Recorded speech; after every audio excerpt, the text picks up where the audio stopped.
বিসমিল্লাহির রহমানির রহিম। মসজিদে জিন। জিন মসজিদ মক্কার একটি বিখ্যাত মসজিদ ও ঐতিহাসিক নিদর্শন।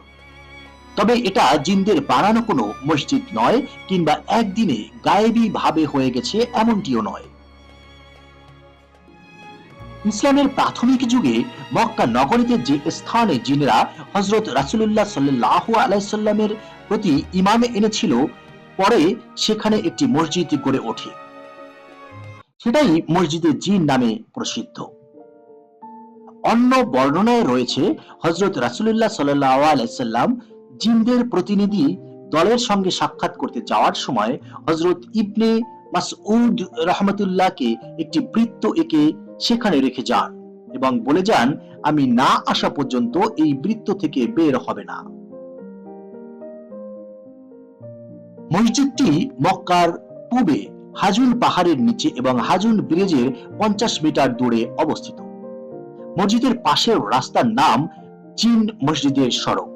এই মসজিদের একটু দূরে মক্কার বিখ্যাত গোরস্থান জান্নাতুল মুআল্লা অবস্থিত।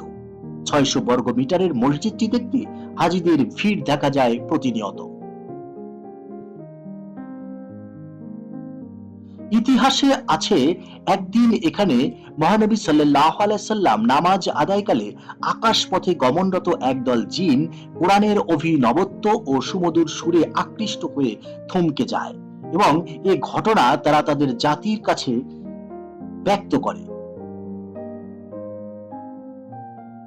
এ ঘটনা কোরআনে বলা হয়েছে এভাবে, হে নবী বলুন, আমার প্রতি ওহী নাজিল করা হয়েছে যে জিনদের একটি দল মনোযোগ দিয়ে শ্রবণ করেছে, অতঃপর ফিরে গিয়ে নিজ জাতির লোকদের বলেছে, আমরা এক বিস্ময়কর কোরআন শ্রবণ করেছি যা সত্য ও সঠিক পথের নির্দেশনা দেয়, তাই আমরা তার উপর ঈমান এনেছি এবং আমরা আর কখনো আমাদের রবের সঙ্গে কাউকে শরীক করব না।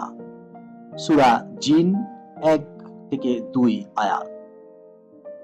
অতঃপর তারা এই মসজিদের স্থানে এসে হযরত রাসূলুল্লাহ সাল্লাল্লাহু আলাইহি সাল্লামের প্রতি ঈমান এনে ইসলাম গ্রহণ করে। মসজিদটিকে মক্কার প্রাচীনতম মসজিদগুলোর মধ্যে একটি হিসেবে বিবেচনা করা হয় এবং এটি শহরের সবচেয়ে গুরুত্বপূর্ণ মসজিদগুলোর মধ্যে একটি। সহিহ বুখারীর এক বর্ণনায় রয়েছে, জিনেরা আগে আসমানের কাছে যেতে পারত।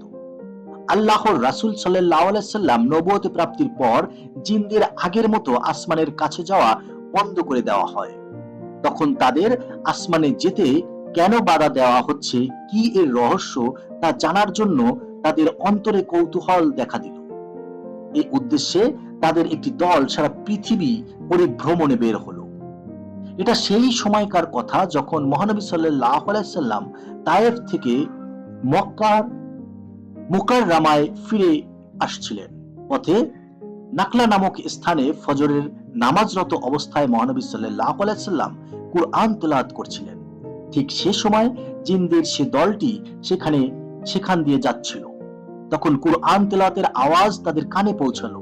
তারা গভীর মনোযোগের সাথে তার তেলাওয়াত শুনতে লাগলো।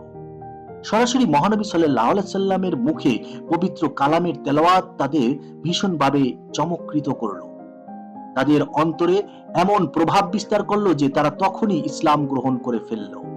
অতঃপর তারা স্বজাতির কাছে ইসলামের দাওয়াত নিয়ে গেল। আমিন। বন্ধুরা, ইসলামের ইতিহাস, ঐতিহ্য এবং নানা ঘটনা নিয়ে আসছি আমরা আমাদের এই চ্যানেলটিতে। পাশে থাকুন। ধন্যবাদ।